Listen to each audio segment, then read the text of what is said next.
시한부 선고를 받은 황기찬. 그가 남은 시간 동안 내릴 마지막 선택은 과연 무엇일까요? 해임의 벼랑 끝. 그는 끝내 무너질까요? 아니면 모두를 속이고 다시 살아남을까요? 강재인이 붙잡은 규철의 비자금 단서.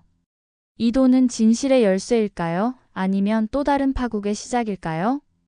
누군가는 이 비밀을 무기로 삼을 것이고 누군가는 교묘히 왜곡해 새로운 함정을 파겠죠. 무너진 신뢰는 다시 이어질 수 있을까요?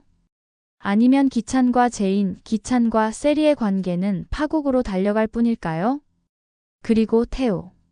그는 단순한 조력자인가? 아니면 게임을 뒤집을 마지막 변수인가? 기찬이 그에게 손을 내민 진짜 이유가 밝혀지는 순간 모든 판이 송두리째 흔들리게 될 겁니다. 끝까지 눈을 뗄 수 없는 이유. 진실은 지켜질까요? 아니면 또다시 왜곡될까요? 어떻게 이야기가 진행될지 구독, 좋아요 부탁드립니다. 당신이 믿고 있는 사람이 내일은 당신을 버릴 사람이라면요. 지금 당장 바꿔야 할 건 진실일까요? 아니면 마음일까요? 그 한 문장부터였는데요. 모두의 표정이 동시에 굳어지더라고요. 강재인 씨가 손에서 놓지 않던 얇은 봉투가 테이블을 스치며 소리를 냈고 김도윤 선생님은 말없이 고개만 끄덕였는데요. 봉투 안에는 강규철 회장이 생전에 남겼다는 자금 흐름의 일부, 그러니까 흔히 말하는 비자금의 흔적이 있었답니다. 잉크가 번진 메모 조각, 잃지 않은 계좌 끝자리, 그리고 시간이 맞아떨어지는 송금 내역. 평범한 사람에게는 숫자와 글자일 뿐인데 강재인에게는 다르게 보였나 봐요.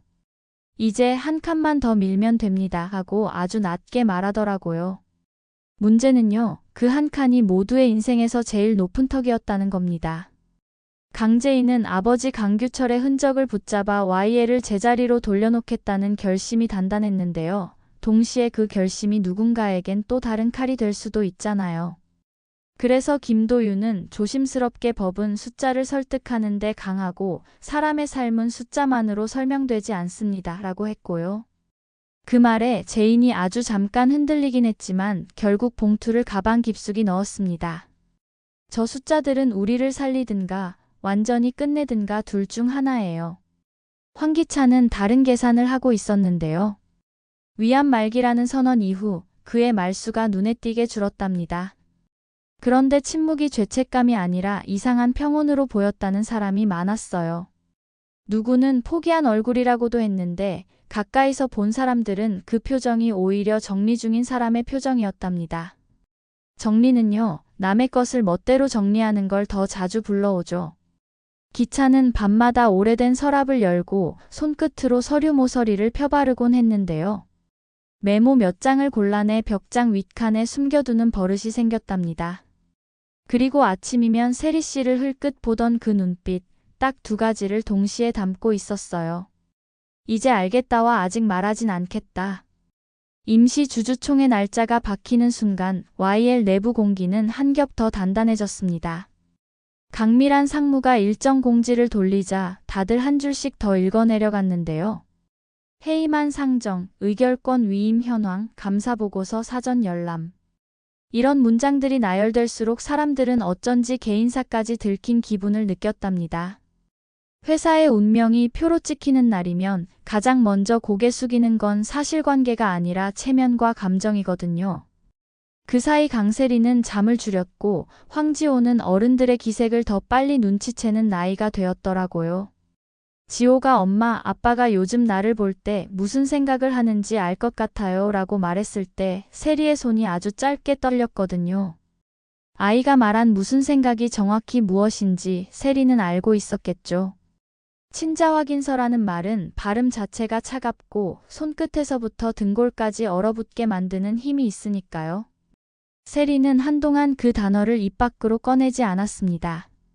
대신 지호에게 어른들은 가끔 중요한 걸 늦게 배우기도 한다라고 둘러말했어요. 지호는 고개를 끄덕이면서도 알겠다는 표정은 아니었답니다.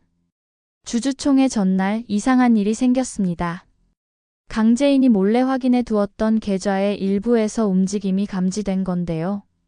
본인 말로는 누군가가 먼저 손댔다는 느낌이 들었다고 했어요. 계좌 접근 기록에 익숙한 이름도 낯선 장치도 함께 찍혔다고 하고요. 김도윤은 즉시 변호사와 회계사에게 연락을 돌렸고 정리한 자료를 제인에게 밤늦게 전달했습니다. 내일 당신이 숫자를 말하면 누군가는 당신의 마음을 묻고 또 다른 누군가는 당신의 과거를 들추려 들 거예요. 그러니까 오늘 밤만큼은 당신의 이유를 먼저 정리해 두세요. 그 조언이 이상하게 오래 남았답니다. 그리고 드디어 임시 주주총회. 형식은 정돈되어 있었고 절차는 흠잡을 데 없이 흘렀는데요. 형식의 완벽함은 보통 내용의 폭발을 예고하죠. 첫질의 응답에서부터 황기찬을 향한 질문은 예민했고 강미란이 제시한 증거 요지는 간결했습니다. 비상장 계열사와의 이중 계약 정황, 내부 승인 라인 무력화, 결재권 남용. 단어들이 겨울 공기처럼 말끝마다 하얗게 서렸어요. 누구는 이미 결과가 나온 듯 박수칠 채비를 했고 누구는 폰 메모장에 투표 의사를 다시 적어보더군요. 그때 황기찬이 조용히 웃었습니다. 소리 없이 웃는 얼굴이 사람을 더 불안하게 만드는 순간이 있잖아요. 지금까지의 발표 잘 들었습니다. 이제 제 차례겠네요. 그가 꺼낸 것은 반격의 서류가 아니라 반문이었습니다. 강재인 씨, 그 계좌. 당신은 언제부터 열쇠를 갖고 계셨나요? 모두가 고개를 돌렸고요. 제인은 준비해온 문장을 잠시 접어두고 아주 짧게 숨을 고른 다음 답했답니다. 제가 가진 건 열쇠가 아니라 빚입니다. 그 말이 의외였는지 웅성거림이 잦아들었고 황기찬은 고개를 왼쪽으로 한번 끄덕였어요. 빚이라면 갚는 방식이 중요하겠죠. 혹시 주주총회가 그 방식 중 하나인가요? 기찬은 아주 자연스럽게 그러나 정확히 제인의 약점을 건드리고 있었어요. 상속 정리 이전의 접촉, 진정성보다 절차가 먼저 무너지는 상황, 그리고 복수로 프레임을 씌우기 쉬운 내러티브. 숫자 말고 이야기로 사람을 흔드는 기술이었죠. 김도윤은 그 순간을 위해 준비한 두 번째 폴더를 펼쳤습니다. 의혹은 의혹대로, 사실은 사실대로 구분하겠습니다. 그가 차분하게 항목을 나열했는데요. 결제선 위조 의심 문서의 출처, 사내 메신저 대화의 시간 불일치, 외주업체 법인카드 사용 내역과 사적 지출 기록. 숫자와 시각, 영수증이 이어붙여지는 동안 사람들의 표정이 조금씩 진지해졌습니다. 그때 황기찬이 다시 한마디를 꺼냈어요. 다 좋습니다. 그런데 김도윤 씨, 당신 회사가 우리 내부 실적을 발표 전부터 알고 움직였다는 사실은요? 법적으로야 회색지대라 하겠지만 도의는요? 도의라는 단어는 이상하게도 모든 법률 용어보다 세게 박히거든요. 잠깐 공기가 가벼워졌다가 다시 무거워지는 느낌이 들었어요. 김도윤은 고개를 숙였다 들고 또박또박 말했습니다. 제 여동생 김도희의 죽음과 당신의 질문을 같은 줄에 놓지 마십시오. 도의가 무엇인지 처음으로 배운 날이 바로 그날이었으니까요. 한편 대기실에서는 전혀 다른 긴장이 커지고 있었답니다. 강세리는 주주총회장의 소리가 문틈으로 스며드는 것을 들으며 지호에게 어색하게 미소를 지었어요. 끝나면 아이스크림 먹으러 가자. 지호는 고개를 끄덕였지만 눈동자는 문 쪽에 머물렀습니다. 아이는 알아요. 어른의 미소가 진짜인지 뒤집어 쓰는 가면인지. 그때 황기찬에게서 메시지가 하나 왔다고 하더라고요. 단 4글자. 끝내자 오늘. 그 문장을 읽는 순간 세리는 손톱으로 손바닥을 꾹 눌렀답니다. 끝내자는 게 무엇의 끝인지, 누구에게 향하는 끝인지 두 가지 해석이 동시에 떠올랐으니까요. 주주총회는 중반부를 넘어가며 새 국면을 맞았습니다. 강미란이 마지막 자료를 넘기고 의장단이 투표 절차를 안내하려는 찰나 밖에서 웅성거림이 커졌는데요. 출입 통제를 뚫고 어떤 남자가 서류 뭉치를 들고 들어왔다는 소문이 한 바퀴를 돌았어요. 나중에 확인된 바로는 협력업체 대표 이태호였다고 합니다. 이태호는 내가 본 것과 들은 것을 누군가는 기록해둬야 한다는 말로 입을 열었답니다. 그의 증언은 의외의 방향이었어요. 누가 누구를 사랑했느냐 같은 사적인 폭로가 아니라 누가 누구를 이용했느냐에 가까운 이야기였거든요. 계약 전 미팅에서 오갔던 조건, 갑자기 바뀐 납품 수량, 그리고 수정을 요구받고도 시간에 쫓겨 도장을 찍을 수밖에 없었던 사정들. 이름을 정확히 부르며 말하는 그의 태도 때문에 몇몇 사람의 안색이 변했답니다. 누군가는 그 증언이 황기찬도 강재인도 모두에게 불리할 수 있다는 걸 곧바로 알아챘고요. 의견 발표 시간이 길어지자 의장은 표결을 미루고 1시간 짧은 정회를 선언했습니다. 그 1시간이요. 누군가에겐 길었고 누군가에겐 너무 짧았는데요. 강재인은 빈 회의장 구석에서 잠깐 눈을 감았답니다. 그때 최자영 관장님에게서 전화가 왔다는 이야기를 들었어요. 재인아, 그날 난 관장님의 문장은 거기서 끊겼습니다. 치매가 문장 중간을 자주 데려가잖아요. 그러나 남은 반쪽 말만으로도 제인은 무릎이 조금 풀렸답니다. 그날 모두가 입에 올리지만 아무도 처음부터 끝까지 말하지 않는 그 단어.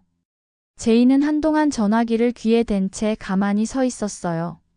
끊어진 말이 새로 연결해줄 가능성처럼 느껴졌거든요. 정회가 끝나고 다시 모인 자리에서 황기찬은 갑작스레 어조를 바꿨습니다. 제가 시한부라는 사실 모두 들으셨겠죠. 그래서 오늘 이 자리에서 제 나머지를 전부 내려놓으려 합니다. 순간 박수와 탄식이 동시에 났는데요. 내려놓겠다는 말이 면죄부처럼 들리면 안 되는데 사람은 아픈 사람에게서 쉽게 분노를 거두는 법이거든요. 그 틈을 황기찬은 정확히 짚었어요. 다만 마지막으로 단 한 사람에게 말하고 싶습니다. 강재인 씨, 나를 믿지 마세요. 당신은 단서의 주인이 아니라 끝의 주인이 되어야 하니까. 그 말이 제인의 폐부를 찔렀답니다. 믿지 말라는 말이 사실은 당신의 원칙을 지켜라는 말인지, 내가 깔아놓은 함정에 들어오지 말라는 빈정인지 둘 다일 수 있었으니까요. 제인은 그 자리에서 도망치지 않았습니다. 마이크를 잡고 아주 차분하게 한 문장씩 쌓아 올렸답니다. 저는 복수하러 온 게 아닙니다. 다만 버려진 것을 제자리로 돌려놓으러 왔습니다. 그것이 사람이어도 돈이어도 진실이어도요. 그 말 사이사이에 김도윤의 준비된 자료가 화면을 채웠고 정호성의 얼굴은 굳어갔으며 강미라는 첫 문장과 같은 목소리로 끝 문장을 붙였습니다. 오늘 표결은 사람을 내쫓는 결의가 아니라 회사가 무엇인지 확인하는 절차입니다. 그 톤이 의외로 많은 이들에게 설득력 있게 박혔다고 하더라고요. 투표는 그렇게 시작되었습니다. 표는 기계적으로 찍히는 듯 보였지만 사실 그 순간까지도 마음들은 요동치고 있었답니다. 황기찬은 눈을 감고 있었고 강세리는 손목을 잡고 있었고 지호는 어른들이 만든 결과 속에서 아이스크림 약속을 떠올리고 있었어요.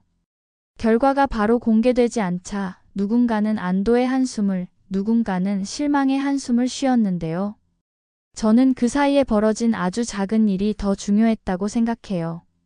강재인이 회의장 밖으로 걸어 나오다가 휴대폰 메모장 맨 위에 적힌 한 줄을 지웠다더라고요. 나도 누군가를 의심한 적이 있다. 그 문장을 지우고 대신 이렇게 썼답니다. 의심은 사실을 찾는 도구일 뿐 사람이길 그만두는 핑계가 아니다. 그날 밤 집으로 돌아간 황기찬은 오래 숨겨둔 봉투를 꺼내 앉아 있었습니다. 안에는 자신의 손으로 써 내려간 고백문이 있었는데요. 제목도 없고 결론도 없는 문장들이었답니다. 그는 한동안 그 종이를 보다가 조용히 덮었습니다. 그리고 세리에게 말했대요. 내가 틀린 건 언젠가 밝혀질 거야. 그런데 네가 틀린 것도 언젠가 밝혀질 거야. 그 말이 협박인지 경고인지 마지막 부탁인지 세리는 끝내 알지 못했답니다. 다만 그날 이후 세리는 지호에게 어른이 잘못하면 아이가 사과할 필요는 없단다라고 자주 말하게 되었고요. 지호는 그 문장이 마음에 들어 공책 맨 앞장에 적어 놓았대요. 며칠 뒤 감사팀이 추가로 확보한 자료가 도착했고 그 안에는 생각보다 많은 이름이 섞여 있었답니다. 선한 척하던 사람의 서명, 침묵으로 동조했던 사람의 이모티콘, 그리고 그 사이에 끼어 다른 선택을 기다리던 사람의 묶음. 강재인은 그 자료를 보며 한숨을 길게 내쉬고 이렇게 정리했답니다. 결국 사람 싸움이에요. 그러니까 사람을 버리지 않고 이기려면 우리가 먼저 사람이 되는 수밖에요. 결과 발표는 다음 회로 미뤄졌습니다. 어떤 사람은 그게 제작진의 밀당이라고 웃었고 어떤 사람은 현실의 절차가 원래 느리다고 고개를 끄덕였어요. 하지만 저는 다르게 생각합니다. 그건 아마 누군가에게 마지막 선택의 시간을 준 것이겠죠. 황기찬에게도, 강세리에게도, 강재인에게도, 그리고 우리 모두에게도요. 끝까지 믿을 수 있는 것이 무엇인지, 그리고 그 믿음이 숫자를 이길 수 있는지 사람들은 각자 자리에서 답을 준비하고 있었거든요. 그러니 다음 이야기는 이렇게 시작될 가능성이 큽니다. 어제의 표는 오늘의 인생을 결정하지 않습니다. 다만 오늘의 선택은 내일의 표보다 오래 남습니다. 그 말을 누가 하느냐에 따라 승부는 달라질 테고요. 어떤 이름이 지워지고 어떤 이름이 남을지 우린 곧 보게 되겠죠. 다만 분명한 건 하나입니다. 강재인이 붙잡은 단서가 숫자의 승리로만 끝나지 않으려면 그 단서보다 더 단단한 마음이 필요하다는 거예요. 그리고 그 마음은 이미 몇 사람의 눈빛에서 시작되고 있더라고요. 표결 결과는 결국 모두가 기다린 순간이었지만 쉽게 공개되지 않았습니다. 의장은 추가 검토가 필요하다는 이유로 결정을 하루 뒤로 미뤘다고 발표했죠. 그 말은 단순한 시간 벌기가 아니었습니다. 누군가에겐 마지막으로 거짓을 감출 기회였고 또 다른 누군가에겐 진실을 드러낼 마지막 통로였으니까요. 강재인은 혼란스러운 주주들의 시선을 등지고 회의장을 나왔습니다. 복도 끝에서 김도윤이 다가와 우린 아직 끝나지 않았습니다. 라고 말했는데요. 그 목소리는 단호했지만 동시에 지쳐 있었어요. 자신의 여동생을 잃고도 정의를 붙잡아야 하는 사람의 무게가 느껴졌습니다. 한편 황기찬은 차 안에서 오래된 녹음기를 꺼냈습니다. 그 안에는 세리의 대화가 담겨 있었고 이미 친자 문제를 확인한 흔적도 남아 있었죠. 그는 기묘하게 웃으며 사람들은 언제나 내가 원하는 타이밍에만 진실을 듣게 되라고 중얼거렸습니다. 죽음을 앞둔 남자의 말이라기엔 너무도 차갑고 계산된 말투였어요. 세리는 지호를 바라보며 점점 숨이 막히는 기분을 느꼈습니다. 혹시 이 아이가 모든 걸 알고 있다면? 이라는 불안이 머릿속에서 떠나지 않았죠. 지호는 아이지만 어른들의 시선을 읽는 눈은 누구보다 날카로웠습니다. 엄마, 아빠가 날 좋아하지 않으면 난 어디로 가야 해요? 라는 질문은 세리를 무너뜨렸습니다. 그 순간 세리는 결심했어요. 황기찬이 만들어낸 프레임 안에서 더는 끌려다니지 않겠다고요. 주주총회 이튿날 결과 발표 직전 황기찬은 마지막 폭탄을 던졌습니다. 여러분, 강재인과 김도윤은 회사가 아니라 복수를 위해 싸우고 있습니다. 그 말은 이미 어제도 했던 주장이었지만 이번엔 새로운 증거가 따라왔습니다. 바로 강세리의 녹취 파일이었죠. 녹취 속에서 세리는 지호의 친자 문제를 두려워하는 듯한 목소리를 내고 있었습니다. 그 파일은 의도적으로 편집돼 있었고 진실을 왜곡한 함정이었죠. 회의장은 다시 요동쳤습니다. 누군가는 고개를 끄덕였고 누군가는 손으로 얼굴을 감췄습니다. 그때 강재인이 자리에서 일어나 말했어요. 그 아이는 아무 잘못이 없습니다. 죄가 있다면 우리 어른들이 만든 거짓 뿐이죠. 그 목소리는 흔들리지 않았습니다. 제인은 주주총회를 법정처럼 만들지 않고 사람들의 마음을 겨냥했죠. 김도윤이 곧 이어 말했습니다. 오늘 여기서 진실이 묻힌다면 내 여동생의 희생은 헛된 것이 됩니다. 순간 회의장은 조용해졌습니다. 사람들은 서류보다, 증거보다 두 사람의 눈빛을 보기 시작했죠. 의장은 마침내 투표 결과를 공개했습니다. 황기찬 회의만은 과반을 넘기지 못했지만 아주 근소한 차이였죠. 승부는 결론 나지 않은 듯 보였지만 사실 결과는 이미 드러난 것이나 다름없었습니다. 더 이상 황기찬을 지켜줄 명분은 사라졌으니까요. 그는 자리에서 천천히 일어나며 마지막 말을 남겼습니다. 내가 지지려던 건 권력이 아니라 두려움이었을 뿐이야. 그 말에 세리의 눈물이 흘렀습니다. 자신이 두려움 때문에 얼마나 많은 거짓을 감췄는지 그제야 깨달았던 거죠. 결국 황기찬은 홀로 회의장을 떠났습니다. 그 뒷모습이 기묘하게도 편안해 보였다는 사람이 많았어요.